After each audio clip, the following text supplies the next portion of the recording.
சிவகங்கை மாவட்டம் கள்ளல் அருகே அரசு ஆரம்ப சுகாதார நிலையத்தில் மது மற்றும் கறி விருந்துடன் புத்தாண்டு கொண்டாடப்பட்ட வீடியோ வெளியாகி சர்ச்சையை ஏற்படுத்தியுள்ளது.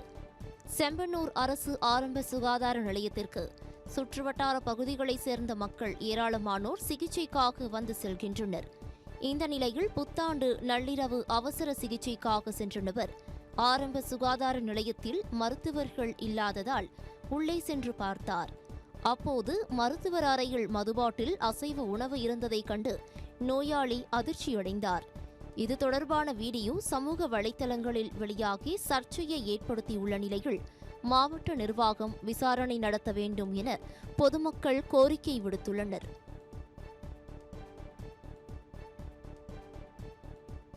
தென்காசி மாவட்டம் கடையம் அருகே தொடர் கனமழையால் கடனா நதி அணை நிரம்பியதை அடுத்து வெள்ள அபாய எச்சரிக்கை விடுக்கப்பட்டுள்ளது. மேற்கு தொடர்ச்சி மலைப்பகுதியில் தொடர்ந்து கனமழை பெய்து வரும் நிலையில் கடனா நதி அணை முழு கொள்ளளவு எட்டியுள்ளது. இதனையடுத்து அணைக்கு வரும் 1265 கன அடி நீரானது அப்படியே ஆற்றில் வெளியேற்றப்பட்டு வருகிறது. இதனையடுத்து ஆற்றின் கரையோரம் வசிக்கும் மக்கள் பாதுகாப்புடன் இருக்குமாறு வெள்ள அபாய எச்சரிக்கை விடுக்கப்பட்டுள்ளது. ஈரோட்டில் வளைகாப்பு நிகழ்ச்சிக்கு சென்ற பயணிகள் பேருந்து சாலையில் கவிழ்ந்து விபத்திற்குள்ளானது. சேலத்தை சேர்ந்த குடும்பத்தினர் பயணிகள் பேருந்தில் உறவினர் இல்ல வளைகாப்பு நிகழ்ச்சியில் கலந்து கொள்வதற்காக பொள்ளாச்சி நோக்கி சென்று கொண்டிருந்தனர். தேசிய நெடுஞ்சாலையில் ஈரோடு மாவட்டம் பெருந்துறை விஜயமங்கலம் அருகே உள்ள வாய்ப்பாடி பிரிவு அருகே லாரியை முந்திச் செல்ல முயன்ற பேருந்து ஓட்டுநரின் கட்டுப்பாட்டை இழந்து சாலையில் கவிழ்ந்து விபத்திற்குள்ளானது.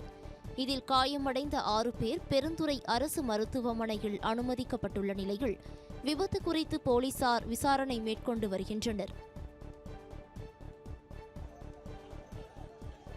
சிவகங்கை மாவட்டம் காளையார்கோவில் அருகே நடைபெற்ற மஞ்சு விரட்டு போட்டியில் மாடுகள் முட்டியதில் சுமார் 20 பேர் காயமடைந்தனர். கள்ளல் கீழக்கோட்டை கிராமத்தில் ஆங்கில புத்தாண்டை முன்னிட்டு அனுமதியின்றி மஞ்சு விரட்டு போட்டி நடைபெற்றது. இதில் சிவகங்கை, மதுரை, ராமநாதபுரம் உள்ளிட்ட பல்வேறு மாவட்டங்களில் இருந்து சுமார் 500க்கும் மேற்பட்ட காளைகள் பங்கேற்றன. இந்த நிலையில் போட்டியின் போது காளைகளை அடக்க முயன்ற வீரர்களை மாடு முட்டியதில் சுமார் 20ற்கும் மேற்பட்டோர் காயமடைந்தனர். இதில் 5 பேர் படுகாயமடைந்த நிலையில் சிவகங்கை அரசு மருத்துவக் கல்லூரி மருத்துவமனையில் சிகிச்சை பெற்று வருகின்றனர். தொடர்ந்து அனுமதியின்றி போட்டி நடத்தியது தொடர்பாக வழக்கு பதிவு செய்த போலீசார் விசாரணை மேற்கொண்டு வருகின்றனர். புத்தாண்டு கொண்டாட்டத்தின் போது கோவையில் விதிகளை மீறி அதிவேகமாக இயக்கப்பட்ட 195 வாகனங்கள் பறிமுதல் செய்யப்பட்டுள்ளன. கோவை மாநகர காவல்துறையினர் வெளியிட்டுள்ள செய்திக்குறிப்பில் புத்தாண்டு அன்று கோவை மாநகரில் இரவு முழுவதும் மக்கள் கூட்டத்தை கட்டுப்படுத்துதல், போக்குவரத்தை நெறிப்படுத்துதல் மற்றும் வாகன சோதனை தொடர்ச்சியாக நடைபெற்றதாக தெரிவிக்கப்பட்டுள்ளது.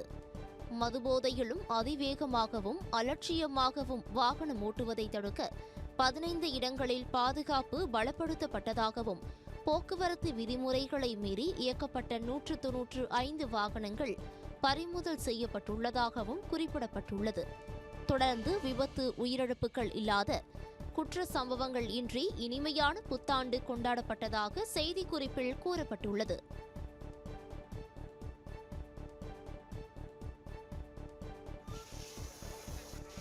வேலூர் புதிய பேருந்து நிலையம் அருகே சாலையில் நின்று கொண்டிருந்த லாரி திடீரென தீப்பற்றி எரிந்ததால் பரபரப்பு ஏற்பட்டது.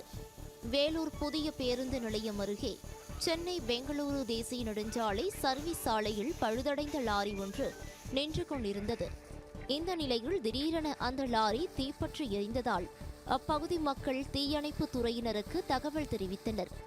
அதன் பேரில் சம்பவ இடத்திற்கு சென்ற தீயணைப்பு துறையினர் தண்ணீரை பீச்சு அடித்து தீயை அணைத்தனர். இதனால் தேசிய நெடுஞ்சாலை சர்வீஸ் சாலையில் சிறிது நேரம் பரபரப்பு ஏற்பட்டது.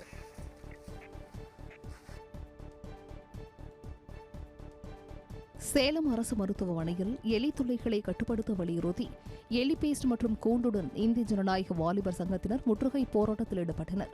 மருத்துவமனை முழுவதும் எலிகள் தொல்லை அதிக அளவில் உள்ளதாக புகார் நீடிக்கிறது. நோயாளிகளை கடிப்பதோடு அவர்களுக்கு வழங்கப்படும் உணவுகளை உண்பதாகவும் மக்கள் குற்றம் சாட்டுகின்றனர். இந்நிலையில் இந்திய ஜனநாயக வாலிபர் சங்கத்தினர் அரசு மருத்துவமனையில் எலிகளை கட்டுப்படுத்த வலியுறுத்தி எலி பேஸ்ட் மற்றும் எலி கூண்டுடன் முற்றுகையிட சென்றனர். அப்போது காவல்துறையினர் தடுத்து நிறுத்தி மருத்துவமனை முதல்வரிடம் மனு வழங்க அனுமதித்தனர். சந்திப்பிற்கு பின் பேசிய நிர்வாகிகள், நடவடிக்கை இல்லையெனில் எலிகளை பிடித்து தலைமைச் செயலகம் இன்று முற்றுகையிடுவோம் எனவும் கூறினர்.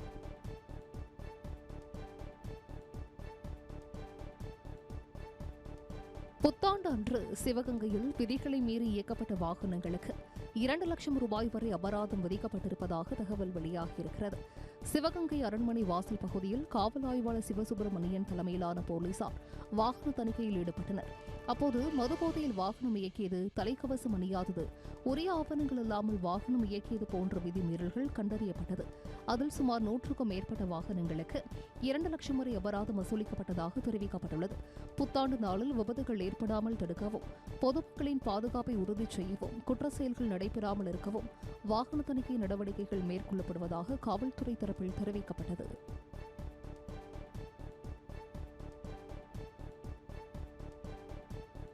கோவையில் பள்ளி ஆசிரியரின் வீட்டில் 103 சவரன் தங்க நகை கொள்ளையடிக்கப்பட்ட வழக்கில் ஒருவர் கைது செய்யப்பட்டுள்ளார்.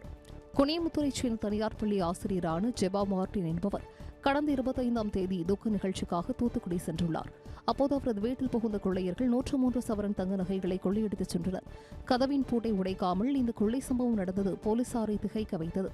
இந்த பாணியில் கொள்ளையடிக்கும் நபர்கள் பட்டியலில் தேடும்போது 2024ஆம் ஆண்டு குனியமுத்தூரிலும் 2023ஆம் ஆண்டு சரவணப்பட்டியிலும் நடந்த கொள்ளை சம்பவங்களில் ஈடுபட்ட கிருஷ்ணமூர்த்தி என்பவரிடம் தடயங்கள் ஒத்துப்போனது. இதையடுத்து தீவிர தேடுதலுக்கு பின் கிருஷ்ணமூர்த்தியை போலீசார் கைது செய்தனர். அவரிடமிருந்து 8 சவர நகைகளும் கொள்ளையடிக்க பயன்படுத்தப்பட்ட ஆயுதங்களும் பறிமுதல் செய்யப்பட்டது.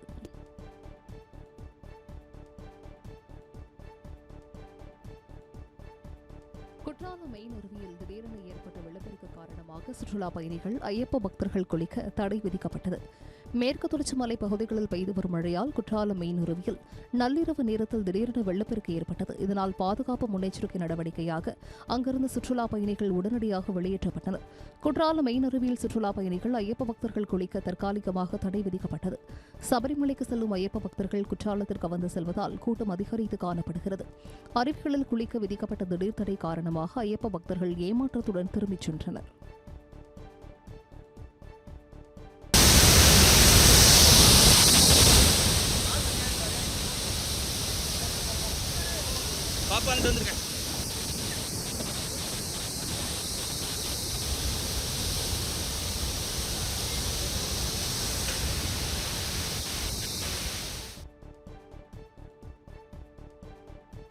நாமக்கல் மாவட்டம் ராசிபுரம் அருகே நள்ளிரவில் இருசக்கர வாகனத்தில் அதிவேகமாக சென்ற இளைஞர் வீட்டின் சுற்றுச்சுவர் மீது மோதி சம்பவ இடத்திலேயே உயிரிழந்தார்.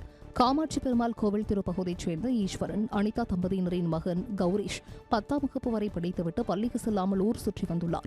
இந்நிலையில் கௌரீஷ் அவரது நண்பரின் இருசக்கர வாகனத்தை எடுத்துக்கொண்டு புதுப்பாளையம் சாலையில் அதிவேகமாக சென்றார். அப்போது கட்டுப்பாட்டை இழந்த வாகனம் சாலையோரமாக உள்ள மின்கம்பத்தில் மோதி தலையில் பலத்த காயமடைந்து மூளை சிதறி சம்பவ இடத்திலேயே பரிதாபமாக உயிரிழந்தார்.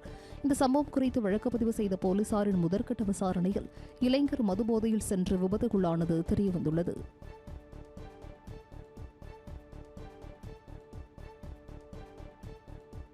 சென்னை OMR சாலையில் புத்தாண்டு அன்று இரவு வீடு புகுந்து திருட முயன்ற வடமாநில நபரை பொதுமக்கள் கையும் களவுமாக பிடித்து தர்மடி கொடுத்தனர். செம்மஞ்சேரி பகுதியில் பொதுமக்கள் இரவு புத்தாண்டை கொண்டாடியிருந்த நேரத்தில் அங்கு வந்த வடமாநிலத்தை சேர்ந்த இளைஞர் மனக்கட்டே என்பவர் ஒரு வீட்டில் புகுந்து திருட முயன்றுள்ளார். அப்போது இளைஞரை பிடித்த பொதுமக்கள் தர்மடி கொடுத்தனர். தொடர்ந்து தகவல் அறிந்து சம்பவ இடத்திற்கு வந்த போலீசார் இளைஞரை பிடித்து விசாரணை செய்ததில் வட மாநிலத்தைச் சேர்ந்த மனுக்கட்டை என்பது தெரியவந்தது. இதையடுத்து அவரை கைது செய்த போலீசார் சோழிங்கநல்லூர் நீதிமன்றத்தில் ஆஜர்படுத்தி சிறையில் அடைத்தனர்.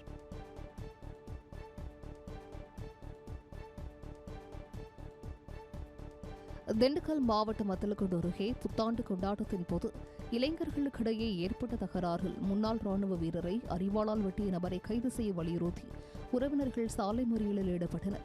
முத்தலாபுரம் கிராமத்தில் புத்தாண்டு கொண்டாட்டத்தில் ஈடுபட்டுக் கொண்டிருந்த இளைஞர்களுக்கிடையே தகராறு ஏற்பட்ட போது திடீரென கைகலப்பாக மாறியது. அப்போது பால்பாண்டியன் என்பவர் அதே பகுதியைச் சேர்ந்த முன்னாள் ராணுவ வீரர் மகாபிரபு என்பவரை அரிவாளால் சரமாரியாக விட்டுவிட்டு தப்பியோடினார். இதனால் படுகாயமடைந்த அவர் அரசு மருத்துவமனையில் சிகிச்சை பெற்று வரும் நிலையில் தாக்குதல் நடத்திய நபரை கைது செய்ய கோரி உறவினர்கள் வலியுறுத்தினர்.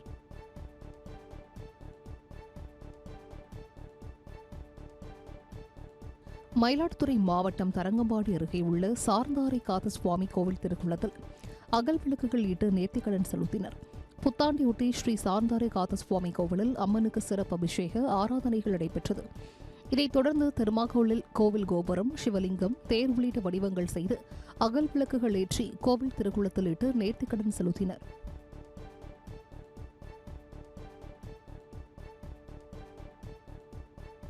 தஞ்சாவூரில் வயலில் இறங்கி கருப்பு கொடி ஏந்தி போராட்டத்தில் ஈடுபட்ட விவசாயிகள் மழை பாதிப்பு நெற்பயிருக்கு இழப்பீடு வழங்காவிட்டால் தேர்தல் புறக்கணிப்பு என எச்சரிக்கை விடுத்தனர்.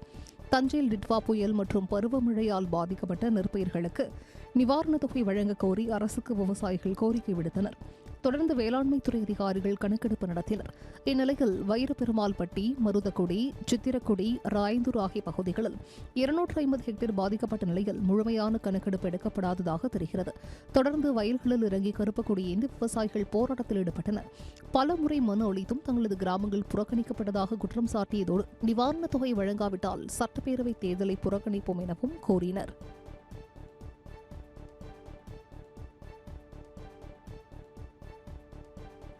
திருப்பத்தூர் மாவட்டம் ஆம்பூர் அருகே தனியார் காலனி தொழிற்சாலையில் பணியாற்றும் பெண் தொழிலாளர்களை ஏற்றிச் சென்ற ஆட்டோ சாலையோரம் பழுதாகி நின்ற லாரி மீது மோதி விபத்துக்குள்ளானது. சின்னவரிக பகுதியில் உள்ள காலனி தொழிற்சாலையில் பணியாற்றும் தொழிலாளர்கள் நள்ளிரவில் பணி முடிந்த ஆட்டோவில் அழிஞ்சிக்கொள்ளும் நோக்கி சென்றனர். அப்போது பள்ளித்தெரு பகுதியில் ஓட்டுநரின் கட்டுப்பாட்டு இழந்த ஆட்டோ சாலையோரம் பழுதாகி நின்ற லாரி மீது மோதி விபத்துக்குள்ளானது. இதில் ஆட்டோவில் பயணித்த 8க்கும் மேற்பட்ட பெண் தொழிலாளர்கள் படுகாயமடைந்த நிலையில் அவர்களை அப்பகுதி மக்கள் மீட்டு சிகிச்சைக்காக ஆம்பூர் அரசு மருத்துவமனைக்கு அனுப்பி வைத்தனர்.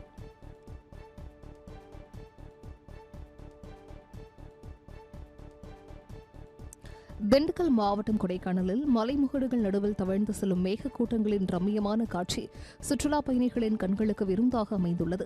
சுற்றுலா தலங்களின் ஒன்றாக கோக்கர்வாக் பகுதியில் மிதமான சாரல் மழை அவ்வப்போது பெய்து வருவதால் கடும் குளிர் விலகி மிதமான காலநிலை நிலவி வருகிறது. இந்நிலையில் கோக்கர்வாக் பகுதியில் உள்ள மலைமுகடுகள் நடுவில் மேகக்கூட்டம் தவழ்ந்து செல்லும் ரம்மியமான காட்சிகள் பார்ப்போரை மெய்சிலிர்க்க வைத்துள்ளது. இந்த அழகிய காட்சிகளை சுற்றுலா பயணிகள் கண்டு ரசித்து வருவதுடன் புகைப்படம் எடுத்து மகிழ்ந்தனர்.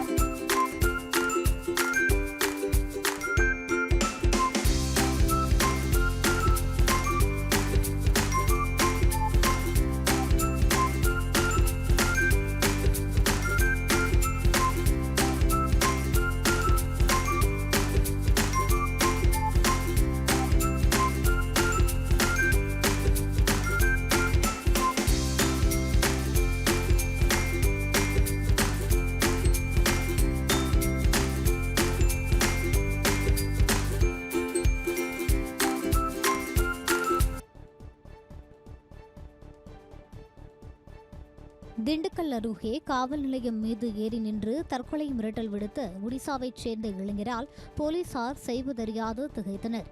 சானார்பட்டி அருகே உள்ள கோணப்பட்டி பகுதியில் ஒடிசாவைச் சேர்ந்த கோவிந்த கல்சா என்ற இளைஞர் கடந்த 3 நாட்களாக சுற்றித் திரிந்துள்ளார்.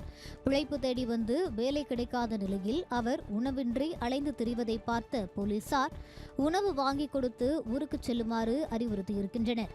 பின்னர் சானார்பட்டி மெயின் சாலையில் நகைக்கடை முன்பு அவர் படுத்து உறங்கிய போது வடமாநில இளைஞர் திருட வந்ததாக நினைத்து விரட்டியுள்ளனர்.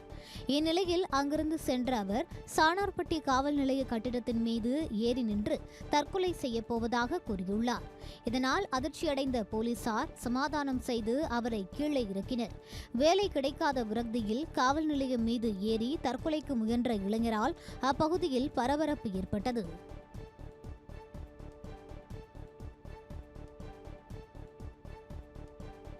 கோவை மாவட்டம் ஆனைமலை அருகே ஆழியார் அணையில் இருந்து புதிய ஆயக்கட்டு பாசனத்திற்கு தண்ணீர் திறக்கப்பட்டதால் விவசாயிகள் மகிழ்ச்சி அடைந்துள்ளனர்.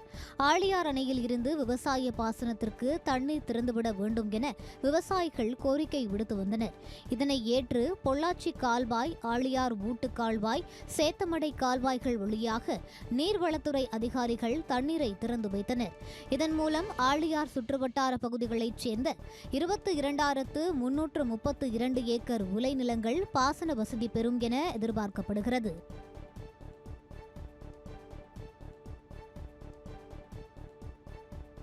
ஈரோடு மாவட்டம் தாளவாடி அருகே மயான நிலம் தொடர்பாக ஏற்பட்ட பிரச்சனையை கண்டித்து ஒரு தரப்பினர் கருப்பு கொடி ஏந்தி போராட்டத்தில் ஈடுபட்டனர். தாளவாடி அருகே பனகள்ளி மலை கிராமத்தில் மயான பயன்பாட்டிற்கு இருந்து வந்த 9 ஏக்கர் நிலம் வக்ஃப் போர்டுக்கு சொந்தமானது என கூறி வருவாய்த்துறையினர் கம்பி வேலி அமைத்துள்ளனர். இந்நிலையில் மர்ம நபர்கள் சிலர் கம்பி வேலியை உடைத்து அங்கு வைக்கப்பட்டிருந்த சிசிடிவி கேமராக்களை சேதப்படுத்தியதாக தெரிகிறது. இது தொடர்பாக பனகள்ளி கிராமத்தைச் சேர்ந்த 7 பேரை பிடித்து விசாரணை மேற்கொண்டனர். இதை கண்டித்து காவல்துறை வாகனத்தை சிறைபிடித்து கருப்பு கொடி ஏந்தி பொதுமக்கள் போராட்டத்தில் ஈடுபட்டனர்.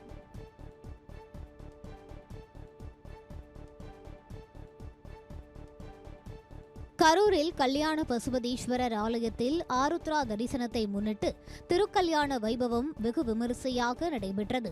கரூர் மாநகரில் அமைந்துள்ள கல்யாண பசுபதீஸ்வரர் கோயிலில் ஆருத்ரா தரிசன மகோற்சவ விழா நடராஜர் ரக்ஷாபந்தனம் மற்றும் மாணிக்கவாசகர் திருவம்பாவை உற்சவத்துடன் தொடங்கியது.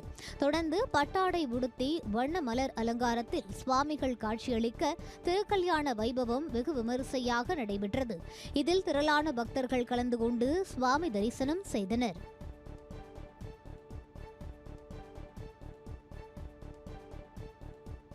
தென்காசி மாவட்டம் வாசுதேவநல்லூர் அருகே பெய்த கனமழையால் வீடுகளை சூழ்ந்த மழைநீரை உடனடியாக அகற்றக் கோரி குடியிருப்பு வாசிகள் சாலை மறியல் போராட்டத்தில் ஈடுபட்டனர். சிந்தாமணி பெரிப்புதூர் மற்றும் வாசுதேவநல்லூர் பேரூராட்சிக்கு உட்பட்ட பகுதிகளில் இரவு கனமழை பெய்துள்ளது. இதன் காரணமாக அப்பகுதியில் உள்ள குடியிருப்பு மற்றும் வீடுகளை வெள்ள நீர் சூழ்ந்ததால் அப்பகுதி மக்கள் அவதியடைந்தனர். வீட்டிற்குள் தண்ணீர் புகுந்ததை அடுத்து நோய் தொற்று ஏற்படும் அபாயம் ஏற்பட்டுள்ளது குடியிருப்பு வாசிகள் குற்றம் சாட்டினர். இதையடுத்து மழைநீரை உடனடியாக அகற்றக் கோரி அப்பகுதி மக்கள் ஏராளமானோர் திருமங்கலம் தேசிய நெடுஞ்சாலையில் மறியல் போராட்டத்தில் ஈடுபட்டனர்.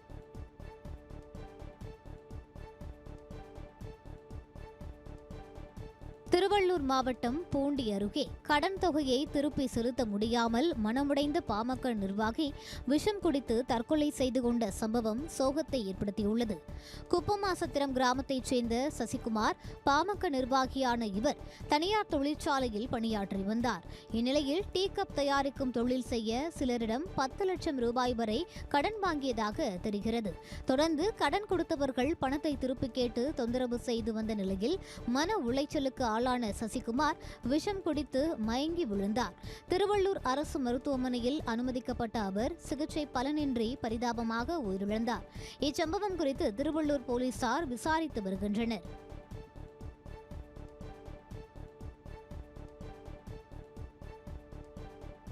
பாலமேடு அலங்காநல்லூர் ஜல்லிக்கட்டு போட்டிகளுக்கான கால்நடை மருத்துவ பரிசோதனை விறுவிறுப்பாக நடைபெற்றது.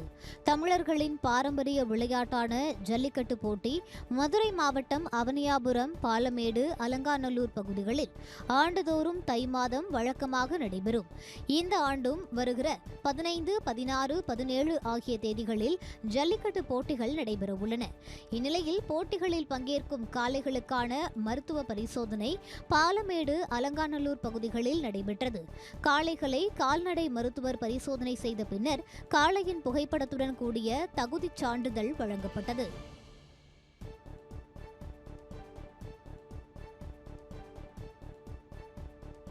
தாம்பரத்தில் சிறுவர் சீர்திருத்த பள்ளியில் இருந்து அண்மையில் வெளிவந்த சிறார்கள் பட்டாக்கத்தியுடன் ரீல்ஸ் செய்து வெளியிட்ட சம்பவம் அதிர்ச்சியை ஏற்படுத்தியுள்ளது.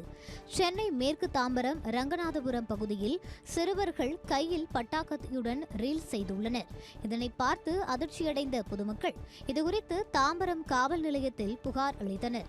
அதன் அடிப்படையில் ரீல்ஸ் செய்த நபர்களை போலீசார் விசாரணை மேற்கொண்டனர். அப்போது சிறுவர்கள் இருவரும் நண்பர்களுக்கிடையே ஏற்பட்ட தகராறில் கத்தியால் வெட்டிய வழக்கில் சீர்திருத்த பள்ளி சென்று அண்மையில் வெளிவந்தவர்கள் என்பது தெரியவந்தது. இந்நிலையில் அவர்கள் தங்களை பெரிய ரவுடியாக காட்டிக்கொள்ள வேண்டும் என பட்டாக்கத்தியுடன் ரீல்ஸ் செய்து வீடியோ வெளியிட்டுள்ளனர் என்பதும் தெரியவந்துள்ளது.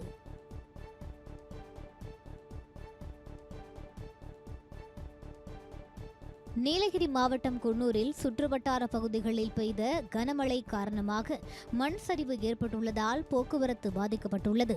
குன்னூர் மேட்டுப்பாளையம் மலைப்பாதையில் குறும்பாடி அருகே ஏற்பட்ட மண் சரிவில் டிப்பர் லாரி சிக்கிக் கொண்டதால் போக்குவரத்து பாதிக்கப்பட்டது. உழவர் சந்தை செல்லும் சந்திப்பு சாலையில் நிறுத்தி வைக்கப்பட்டிருந்த கார்கள் மீது மண் சரிந்ததில் 2 கார்கள் அப்பளம் போல நொறுங்கின. இதேபோல மேட்டுப்பாளையம் உதகை இடையே தண்டவாள பாதையில் மண் சரிவு ஏற்பட்டதால் மலை ரயில் போக்குவரத்து ரத்து செய்யப்பட்டுள்ளதாக ரயில்வே நிர்வாகம் அறிவித்தது. இதனிடையே முறையான அறிவிப்பு இன்றி ரயில்வே கேட் 1 மணி நேரத்திற்கும் மேலாக மூடப்பட்டதால் ஆத்திரமடைந்த வாகன ஓட்டிகள் மறியலில் ஈடுபட்டனர்.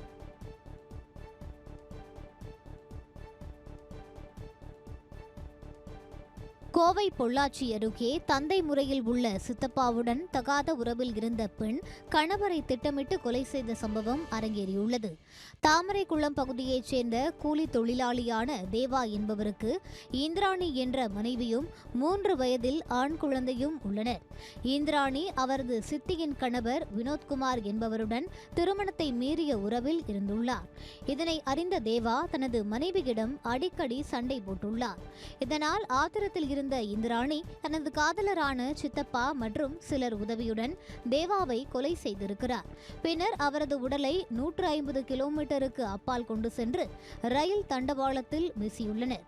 இச்சம்பவத்திற்கு பின் கணவரை காணவில்லை என புகார் கொடுத்த இந்திராணி போலீசார் சந்தேகமடைந்ததை அடுத்து கொலையை ஒப்புக்கொண்டு சரணடைந்தார். மேலும் தலைமறைவான சித்தப்பா வினோத்குமார் உட்பட சிலரை போலீசார் தீவிரமாக தேடி வருகின்றனர்.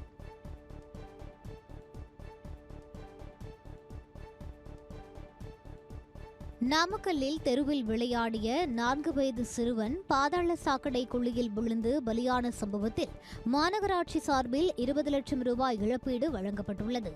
சின்ன முதலைப்பட்டி பகுதியில் பாதாள சாக்கடை பணிக்காக சுமார் 5 அடி ஆழத்திற்கு குழி தோண்டப்பட்டது. இதில் தண்ணீர் தேங்கி நின்ற நிலையில் குழியை மூடாமல் இருந்ததாக கூறப்படுகிறது. அந்த பகுதியைச் சேர்ந்த கட்டிட மேஸ்திரி மணிகண்டன் என்பவரின் 4 வயது மகன் ரோஹித் தெருவில் விளையாடிக் கொண்டிருந்த போது அந்த பாதாள சாக்கடை குழியில் தவறி விழுந்துள்ளார். சிறுவனை பெற்றோர் நீண்ட நேரமாக தேடிய நிலையில் குழியில் சிறுவன் சடலமாக கிடப்பதை பார்த்து கதறி அழுதுள்ளனர். நிகழ்விடத்திற்கு சென்ற போலீசார் சிறுவனின் உடலை மீட்டு பிரேத பரிசோதனைக்காக அனுப்பி வைத்தனர். பாதாள சாக்கடைக்காக தோண்டிய குழியில் சிறுவன் விழுந்து பலியான சம்பவம் அப்பகுதியில் மிகுந்த சோகத்தை ஏற்படுத்தியுள்ளது. இதனிடையே நாமக்கல் மாநகராட்சி சார்பில் துணை மேயர், காவல் ஆணையர் ஆகியோர் சிறுவனின் பெற்றோருக்கு இழப்பீடு தொகையாக 20 லட்சத்திற்கான காசோலையை வழங்கினர்.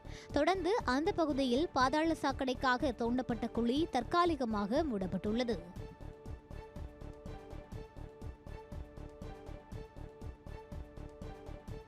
இலங்கையில் இருந்து தமிழகத்திற்கு கடத்தி வரப்பட்ட 8 கோடி ரூபாய் மதிப்பிலான 6 கிலோ தங்கக்கட்டிகள் பறிமுதல் செய்யப்பட்டுள்ளன. இலங்கையிலிருந்து நாகை மாவட்டம் வேதாரண்யத்திற்கு தங்கம் கடத்தி வருவதாக கியூ பிரிவு போலீசாருக்கு தகவல் கிடைத்தது. இதையடுத்து போலீசார் பல குழுக்களாக பிரிந்து விழுந்தாமாவடி கடற்கரை பகுதியில் தேடுதல் வேட்டையில் ஈடுபட்டனர். அப்போது சந்தேகப்படும்படி ஸ்கூட்டரில் வந்த சிவகுமார் என்பவரிடம் சோதனை நடத்தினர். அதில் ஸ்கூட்டர் இருக்கையின் அடியில் 6 கிலோ தங்கக்கட்டிகளை மறைத்து வைத்திருந்தது தெரியவந்தது. இலங்கையில் இருந்து படகு மூலம் இவற்றை கடத்தி வந்த சிவகுமாரை போலீசார் கைது செய்தனர். யாருக்காக கடத்தி வரப்பட்டது, தங்கம் கடத்துவதற்கு ஆர்டர் கொடுத்தது யார் என பல்வேறு கோணங்களில் போலீசார் விசாரணை நடத்தி வருகின்றனர்.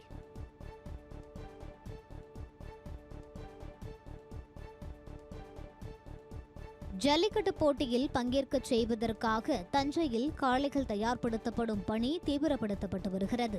தமிழர் பண்டிகையான பொங்கலையொட்டி ஜல்லிக்கட்டு போட்டிகள் களை கட்டி நடைபெறவுள்ளது. இதனையொட்டி முக்கிய போட்டிகள் நடைபெறும் இடங்களில் முன்னேற்பாடு பணிகள் தீவிரமடைந்து வருகிறது. தொடர்ந்து தஞ்சை குருவாடிப்பட்டியில் காளைகள் ஜல்லிக்கட்டு போட்டிகளுக்காக தயார்படுத்தப்பட்டு வருகின்றன. மண்முட்ட விடுதல், நீச்சல் பயிற்சி, நடைபயிற்சி போன்ற பயிற்சிகள் காளைகளுக்கு வழங்கப்படுகின்றன. புரதச்சத்து உள்ள சத்தான பொருட்களை உணவாக கொடுத்து போட்டிக்கு தயார்படுத்தி வருவதாகவும் கூறப்பட்டுள்ளது.